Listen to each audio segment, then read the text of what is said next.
এবং SC ST একটা case করে অন্যায় করে অ্যাট্রোসিটি SC ST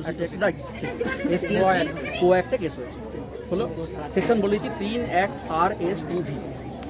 পশ্চিম মেদিনীপুর তার সঙ্গে এটাও গ্যারেন্টি দিচ্ছে যে আমরা একটা স্পেশাল পিপি দিচ্ছি, যে পিপি থাকেন কোর্টে তার সঙ্গে অ্যাডিশনাল পিপি একটা দিচ্ছি যাতে কেসটা খুব ভালো করে দেখা হয় কেসের সময়তে এবং ট্রায়ালের সময়।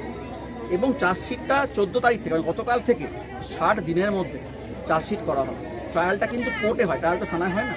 চার্জশিটটা করা হলে এবারে যদি আপনারা চান উকিল অ্যাড করতে পারেন ওখানে, না হলে আমাদের উকিল দুখানা থাকছে, এপিপি এবং স্পেশাল পিপি, যাতে যদি পরবর্তীকাল হাইকোর্টেও যায়, সুপ্রিম কোর্টেও যায়, যেন কোথাও থেকে বেল না পায়, ছাড়া না পায়, শাস্তি যেন হয় একটা জেনুইন জায়গাতে যায়।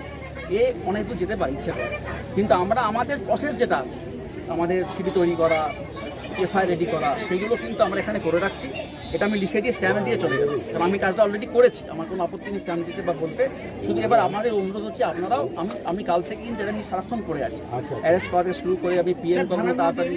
হ্যাঁ, আপনি ছবি তুলে নেবেন না,